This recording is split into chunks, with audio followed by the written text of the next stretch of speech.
الحمد لله رب العالمين وبه نستعين على أمور الدنيا والدين أشهد أن لا إله إلا الله وحده لا شريك له وأشهد أن محمدا عبده ورسوله الذي لا نبي بعده اللهم صل وسلم على هذا النبي الكريم حبيبنا ومولانا محمد وعلى آله وصحبه أجمعين السيدين الطاهرين.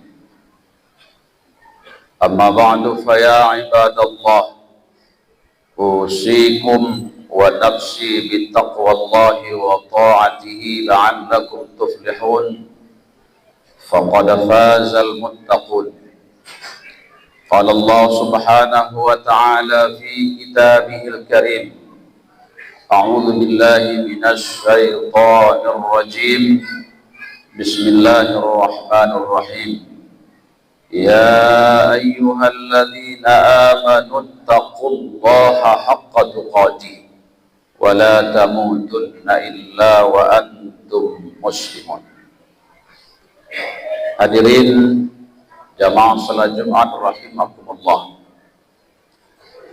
Marilah kita senantiasa memanjatkan puji dan syukur kita kepada Allah Subhanahu wa taala atas segala limpahan nikmat-Nya kepada kita semua dalam kehidupan kita ini. Salawat dan salam semoga senantiasa melimpah kepada Nabi kita, Nabi besar Muhammad sallallahu alaihi wasallam. Hadirin yang berbahagia, kita baru saja melewati masa-masa latihan ketakwaan, latihan mengasah jiwa agar betul-betul takut kepada Allah, agar betul-betul hati-hati jangan sampai jatuh pada pelanggaran yang mengundang murka Allah, yaitu pelatihan takwa dalam bulan Ramadan.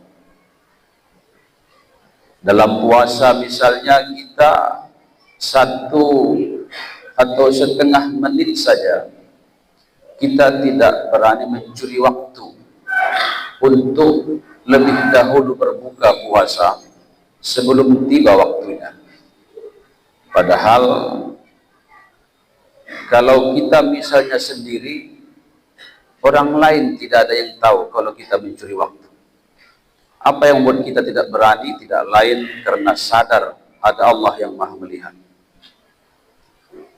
Tidak juga berani kita saat kita berpuasa untuk mencuri waktu, makan 2-3 suap lagi, atau minum 2-3 teguk lagi, atau 1 teguk lagi bila azan kita dengar telah berkumandang. Tidak ada yang tahu kalau misalnya kita sendiri, kecuali Allah Subhanahu wa taala. Kalau begitu, puasa itu melatih kita untuk betul-betul selalu merasakan kehadiran Allah Subhanahu wa taala. Selalu berhati-hati jangan sampai jatuh pada pelanggaran, sekalipun yakin tidak ada manusia yang melihat, tapi yakin ada Allah yang Maha melihat. Hadirin bahagia, salah satu inti daripada ketakwaan adalah berdasarkan apa yang kita jelaskan secara singkat tadi, berhati-hati jangan sampai jatuh pada pelanggaran yang mengundang murka Allah Subhanahu wa taala. Hadirin bahagia, jika kehati-hatian terhadap kesalahan itu betul-betul kita implementasikan, kita bawa, kita praktekkan dalam kehidupan kita, maka alangkah amannya, alangkah damainya, Alangkah berbahagianya serta sejahteranya umat manusia. Mulai dari pucuk pimpinan negara misalnya, sampai kepada orang-orang yang berkhidmat di sekitarnya, sampai kepada kita semua rakyat daripada satu pemerintahan. Bila mana betul-betul bertakwa kepada Allah dengan salah satu pengertian takwa tadi, maka itu akan membawa perubahan yang sangat besar, perubahan yang sangat positif bagi kemajuan berbangsa dan bernegara, baik dari segi keamanan maupun kesejahteraan. Hadirin bahagia, pada kesempatan ini ada beberapa kisah yang hendak kami sampaikan untuk memperkuat makna, salah satu sisi makna maksud kami daripada takwa tadi, yaitu berhati-hati atau sangat hati-hati jangan sampai jatuh pada pelanggaran yang mengundang murka Allah Subhanahu wa taala. Hadirin berbahagia, para salafus sholihin dan orang-orang yang sangat bertakwa dan warang hingga sekarang, mereka sering sekali meninggalkan sesuatu yang barangkali belum terlarang, barangkali tidak haram, tapi karena khawatir jatuh pada yang haram, mereka meninggalkannya. Banyak sekali hal-hal yang barangkali mubah, tapi dengan dasar kewarakan mereka, dengan dasar kehati-hatian mereka, agar tidak jatuh pada sesuatu yang terlarang, mereka meninggalkan hal-hal yang mubah tersebut. Kisah-kisah yang kita maksud antara lain misalnya Umar bin Khattab dalam riwayat Imam Bukhari, ketika beliau bermaksud membagi-bagikan kekayaan negara yang melimpah di masa pemerintahan beliau, di masa kekhalifahan beliau, di mana memang negara-negara kekuasaan, yang wilayah-wilayah yang dikuasai sangat banyak, sangat luas ketika itu, membentang dari Persia sampai ke Yaman, sampai ke Bahrain, sampai ke Mesir, sampai kepada Syria yang sekarang itu mungkin dibagi-bagi menjadi sekian banyak negara. Ketika itu berada di bawah kekuasaan Umar bin Khattab, maka pajak negara, bukan pajak, yakni penghasilan negara sangat melimpah. Hadirin berbahagia, maka suatu waktu Umar bin Khattab bermaksud membagi-bagikan secara cuma-cuma uang negara kepada kaum muhajirin di awal, secara khusus ketika itu, di awal khusus kaum muhajirin. Hal yang menarik hadirin sekalian, pada saat Umar bin Khattab hendak membagi-bagikan uang tersebut, Umar bin Khattab membedakan bahagian putra kandungnya yang bernama Abdullah, yang dikenal dengan Ibnu Umar, membedakan dari bagian yang lain, tapi bukan membedakan dalam arti lebih banyak, tapi lebih sedikit. Yang lain ketika itu mendapat, yakni kaum muhajirin yang lain mendapat 4.000 dirham atau dinar ketika itu, tapi anaknya berkurang 500, yakni berarti 3.500. Kebijakan Umar bin Khattab ini mengundang pertanyaan para sahabat. Ya Amirul Mukminin, mengapa Tuan mengurangi bagian putra kandung Tuan sendiri? Alaisa minal muhajirin, bukankah dia juga dulu termasuk dari muhajirin yang hijrah bersama kita? Betul, kata Umar bin Khattab. Tapi capeknya kalian hijrah dahulu dengan capeknya putraku ini tidak sama. Kalian hijrah binafsikum, bianfusikum. Kalian hijrah, ada yang jalan kaki, ada yang mungkin berkendaraan, tapi tentu sangat letih. Tapi anakku ini hijrah, hajaro bihi abuhu, dia dibawa oleh ayahnya. Belum tentu, andaikan dia sudah dewasa ketika itu, belum tentu dia mau hijrah. Tapi karena ayahnya membawanya, dia hijrah. Waktu itu dia masih kecil. Maka menurut saya tidak sama kualitas hijrahnya dengan kualitas hijrah kalian. Karena itu tidak boleh sama bagiannya. Umar bin Khattab tahu bahwa andaikan dibuat sama bagiannya, barangkali boleh secara hukum fikih. tapi beliau khawatir itu berbeda di sisi Allah Subhanahu wa taala. Beliau menguranginya.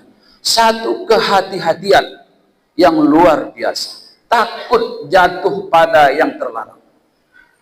Tentu sangat kontras, sangat berbeda dengan yang kita lihat zaman sekarang, yang selalu saja mengutamakan orang-orang dekatnya, melakukan apa saja, yang penting dia dan orang-orang dekatnya berada di barisan terdepan dalam mendapatkan kekayaan negara dan fasilitas negara.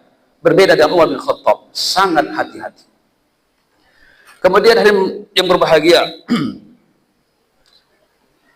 kisah kedua yang barangkali akan memperkuat, memperdalam pemahaman kita kepada istilah takwa, yang salah satu maknanya tadi adalah hati-hati, sangat hati-hati, jangan sampai jatuh pada satu perbuatan yang melanggar agama, yang kemudian mengundang murka Allah Subhanahu wa taala.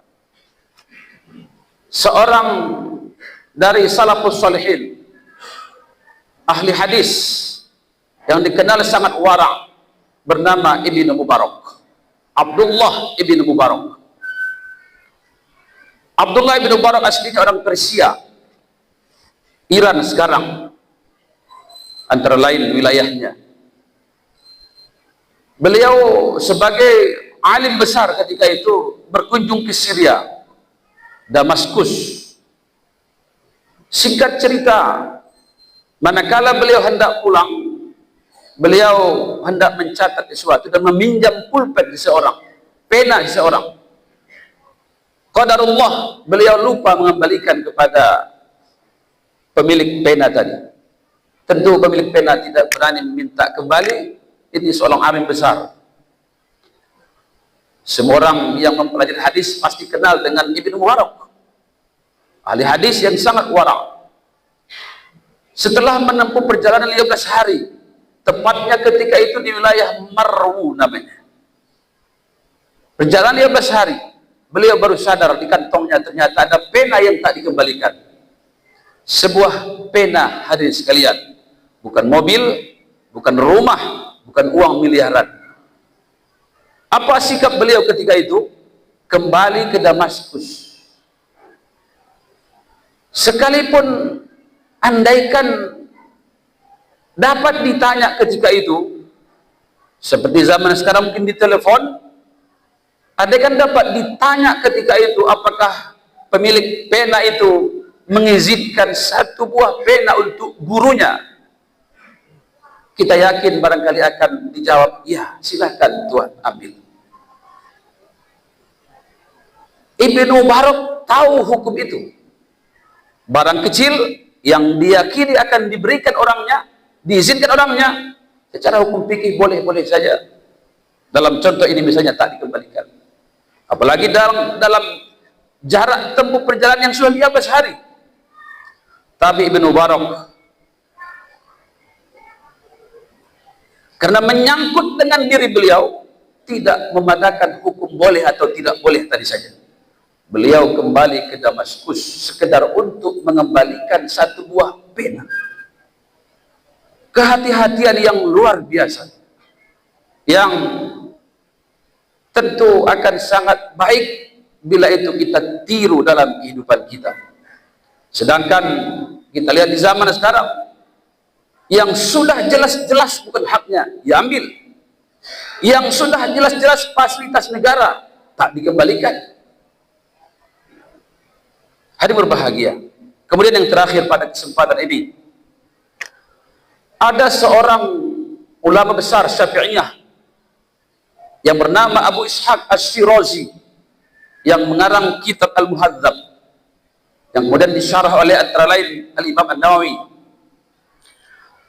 Abu Ishaq Ash-Shirazi suatu hari mengadakan perjalanan, singgahlah kemudian di satu masjid untuk makan siang.